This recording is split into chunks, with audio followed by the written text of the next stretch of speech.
ने कभी गौर किया है, जैसे ही आप नहाने जाते हैं अचानक पेशाब का दबाव बढ़ जाता है। कभी ऐसा लगता है कि अभी तक कुछ नहीं था, लेकिन जैसे ही पानी शरीर को छूता है पेशाब की इच्छा जाग जाती है। क्या ये बस एक संयोग है या इसके पीछे कोई खास वजह छुपी है? जिंदगी में कोई भी घटना बस यूं ही नहीं होती, हर छोटी छोटी चीज के पीछे कोई ना कोई वजह होती है। अब सवाल ये उठता है कि नहाते वक्त हमें पेशाब क्यों आती है? क्या ये हमारे शरीर की कोई कमजोरी है? क्या ये किसी बीमारी का संकेत है, या फिर ये दिमाग और शरीर के बीच गहरे रिश्ते की तरफ इशारा करता है? बस सोचो, अगर ये सिर्फ शरीर का एक सामान्य काम होता तो हर कोई इसे इतना गहराई से क्यों महसूस करता? नहाना सिर्फ साफ सफाई का मामला नहीं है। नहाना एक ऐसा प्रक्रिया है जिसमें शरीर, दिमाग और आपकी पूरी चेतना जुड़ी होती है। पानी, जिसे सबसे पवित्र तत्व माना जाता है, सिर्फ आपके शरीर को नहीं धोता बल्कि आपके अंदर जमा थकान, तनाव और दबाव को भी धो देता है। और जैसे जैसे शरीर हल्का हो जाता है उसका दबाव पेशाब के रूप में बाहर निकलता है। लेकिन ये तो बस सतह की बात है, असली कहानी इससे कहीं गहरी है। क्योंकि शरीर का हर अनुभव मन का भी अनुभव होता है और मन का हर अनुभव शरीर में उतरता है।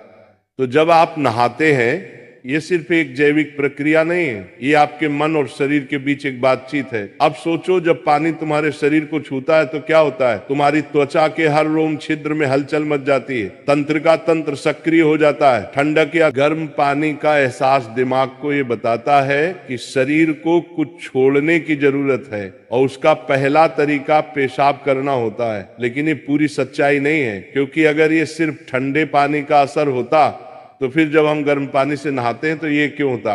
अगर ये सिर्फ मूत्राशय की वजह से होता तो नहाने से पहले ये क्यों नहीं होता, और पानी गिरते ही अचानक क्यों होता है? यही वो राज्य है जो लोगों को हैरान कर देता है। जैसे ही आप नहाना शुरू करते हैं, शरीर आराम की स्थिति में चला जाता है, और जैसे ही शरीर आराम करता है सबसे पहले वो दबाव को रिलीज कर देता है। ये दबाव कभी पेशाब के रूप में दिखता है, कभी गहरी सांसों में, और कभी थकान के एहसास में। इंसान तब तक दबाव में रहता है जब तक वो खुद को छोड़ना नहीं सीखता। नहाना, पानी में डूबना, ये सब काम इसलिए अच्छे लगते हैं क्योंकि ये आपके अंदर के बोझ को हटा देते हैं। बस याद करो कि कभी गर्मी में जब तुम ठंडे पानी से नहाने बैठते हो तो पहला छींटा ही पूरा शरीर एक झटका महसूस करता है। उस झटके में शरीर कुछ देर के लिए नियंत्रण खो बैठता है, और नियंत्रण खोने से इच्छा पैदा होती है। अब आप सोचेंगे कि क्या ये हर किसी के साथ होता है? हाँ, लगभग हर किसी ने कभी न कभी इसे महसूस किया होता है।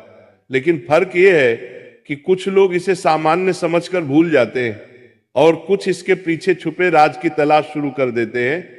और जो तलाश शुरू करता है वो जिंदगी के असली ज्ञान के करीब पहुंच जाता है। क्योंकि यहाँ एक नाजुक बात छुपी है। पानी और पेशाब दोनों एक ही तत्व से बने होते हैं। जब पानी बाहर से शरीर को छूता है तो शरीर के अंदर पानी का तत्व भी प्रतिक्रिया करता है। यही प्रकृति का संतुलन है, ये एक अनुनाद है। शरीर और प्रकृति के बीच रिश्ता आईने जैसा होता है। जो कुछ बाहर होता है वो अंदर भी परिलक्षित होता है। तो जब बाहर का पानी तुम्हारे शरीर से मिलता है तो अंदर का पानी यानी पेशाब भी बाहर आने को बेचैन हो जाता है।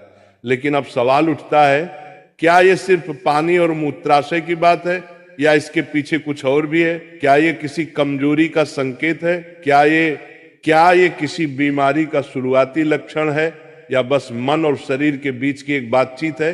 यहीं से हमारी यात्रा शुरू होती है, शरीर के विज्ञान से लेकर आध्यात्मिक दृष्टि तक। क्योंकि अगर हम इसे बिना समझे सामान्य कहकर नजरअंदाज कर देंगे तो हम जीवन के एक बहुत बड़े संकेत को खो देंगे। तो चलिए अब इस रहस्य को और गहराई से समझते हैं। हर बार जब तुम कुछ छोड़ते हो, कुछ रिहा करते हो, तो वो तुम्हारे बोझ से आजादी देता है। लेकिन ध्यान रखना, ये सफर आसान नहीं होगा, क्योंकि जो दिखता है वो सच नहीं होता, और जो नहीं दिखता वो गहरा सच होता है। लेकिन सवाल यह है कि ऐसा क्यों होता है कि कुछ लोग इसे ज्यादा महसूस करते हैं और कुछ कम? यहां मनोविज्ञान की भूमिका आती है। मनोविज्ञान कहता है कि हमारा मन और शरीर गहराई से जुड़े होते हैं। जैसे ही मन आराम करता है, शरीर भी रिलीज होना चाहता है। इसे कैथारसिस कहते हैं। सोचो, जब तुम रोते हो तो कैसा महसूस करते हो? पहले तो भारीपन होता है, लेकिन रोने के बाद हल्कापन महसूस होता है। बिल्कुल ऐसा ही होता है, पेशाब आने में भी ऐसा होता है। ये एक तरह की साफ सफाई है, और नहाना भी ऐसी ही एक प्रक्रिया है जो आराम और तरोताजगी दोनों को जगाती है। इंसान लगातार दबावों के नीचे रहता है, तनाव, इच्छाएं, डर, गुस्सा, चाहते सब अंदर जमा रहते हैं। जब आप नहाते हैं तो पानी सिर्फ शरीर को नहीं धोता, ये आपके दबावों को भी पिघलाता है। और जैसे ही दबाव कम होता है, शरीर से छोटे छोटे रिहाई के संकेत पहले निकलते हैं। मतलब पेशाब आने की इच्छा सिर्फ जैविक नहीं है, बल्कि मनोवैज्ञानिक भी है। ये इस बात की निशानी है कि जैसे ही आप आराम में, शरीर राहत चाहता है। पानी सिर्फ शरीर को साफ नहीं करता, ये आपके अवचेतन तक पहुंचता है, क्योंकि पानी का अस्तित्व बहुत गहरा है। आप मां के गर्भ में पानी से घिरे हुए पैदा हुए थे। आपके पहले अनुभव पानी से जुड़े होते हैं। इसलिए जब भी पानी आपको छूता है, आपका अवचेतन सक्रिय हो जाता है। इसीलिए नहाना इतना सुखद लगता है। इसीलिए पानी में डूबना, किसी झील या समुंदर के किनारे बैठना इतना आरामदायक होता है। और इसीलिए जब भी शरीर पानी से टच करता है तो वह तुरंत राहत चाहता है, क्योंकि ये उसकी सबसे पहली अनुभूति होती है। हर बार जब पानी तुम्हें छूता है तो गर्भाशय का अनुभव वापस आ जाता है। गर्भ में तुम पूरी तरह आराम में थे, कोई तनाव नहीं, कोई दबाव नहीं। पानी का माहौल और राहत पाने का एहसास ही वजह है कि नहाते वक्त पेशाब आना स्वाभाविक